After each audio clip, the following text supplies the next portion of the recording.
जम्मू कश्मीर के लिए वो जंतर मंतर नहीं गई। किस लिए गई,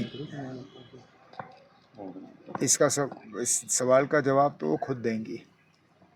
लेकिन वहाँ जाके जो कहा, जिस तरह यहाँ ताकत के गलत इस्तेमाल, गिरफ्तारियाँ और इन सब चीज़ों को जस्टिफाई किया, ये कहते हुए कि कश्मीर में मिलिटेंसी है तो यहाँ बनता है। किस लिहाज से बनता है? क्या क्योंकि यहाँ मिलिटेंसी है कानून लागू नहीं होना चाहिए? मिलिटेंसी है तो यहाँ बच्चों को इंसाफ नहीं मिलना चाहिए? मिलिटेंसी है तो लोगों के पासपोर्ट रोक दिए जाने चाहिए? ये बनता है, मैं समझा नहीं। और चलिए मैं एक सेकंड के लिए वहाँ के हालात देख के कुछ लोगों को खुश करने की कोशिश की गई। वो पुरानी आदत, यहाँ पे एक बात और दिल्ली में दूसरी बात, वो आदत गई नहीं। लेकिन जब एक बार पता चला कि जो कहा गलत कहा और लोगों ने उसको ठीक तरह से लिया नहीं, माफ़ी मांग लेते सब। मतलब उनके कद में कोई कमी नहीं आती अगर वो आप लोगों को इसी तरह बुला के पार्टी के दफ्तर में कहती है मैंने जज्बात में आके कोई ऐसी बात की जो गलत बात थी और मैं उसके लिए माजरत खा हूँ, माफ़ी चाहती हूँ।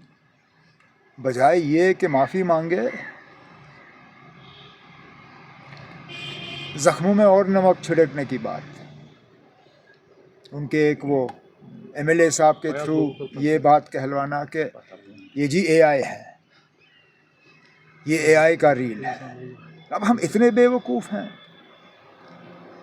मुल्क भर की मीडिया थी वहाँ पे, उस रील में सारे कैमरास के सामने ये जो आपके माइकें हैं वो सारे नज़र आ रहे थे। एक नहीं, एक से ज़्यादा रील बनी है। अब आप यहाँ के लोगों की अक्लमंदी को जो है, आप यहाँ लोगों को बेवकूफ़ समझते हो, ये कहते हो कि ये एआई है। ये तो मैं तो कहता हूँ बड़े अफसोस की बात है। आपने जो कहा ठीक नहीं कहा, कम से कम इसको तो तस्लीम करिए। आपने आज तक 2015 के बीजेपी के साथ अकॉर्ड को जो है उसकी माफ़ी नहीं मांगी। चलिए ठीक है, नहीं मांगी। 2016 के हालात के आपने कभी उसका मतलब, चलिए माफ़ी तो दूर की बात, उसके लिए अफसोस का इजहार नहीं किया। चलिए, आपने दूध टॉफ़ी की बात की, उसको भी बार बार जस्टिफाई करने की कोशिश की। और आज तो दूध टॉफ़ी को छोड़ के आज तो कहा कि ये तो बनता है। अब मुसीबत ये है जब जम्मू कश्मीर के साबका वज़ीर आला ये कहे कि यहाँ पे ताकत का इस्तेमाल करके लोगों के एहतजाज को दबाया जाए, वो बनता है। इसके बाद कौन कश्मीरी अपने हकूक़ के लिए बाहर आएगा? अगर हम ही लोग जो किसी पोस्ट पे बैठे हैं ये कहते हैं ना मरकज़ के तरफ से आप आओ यहाँ दबाओ क्योंकि यहाँ बनता है, कौन निकलेगा?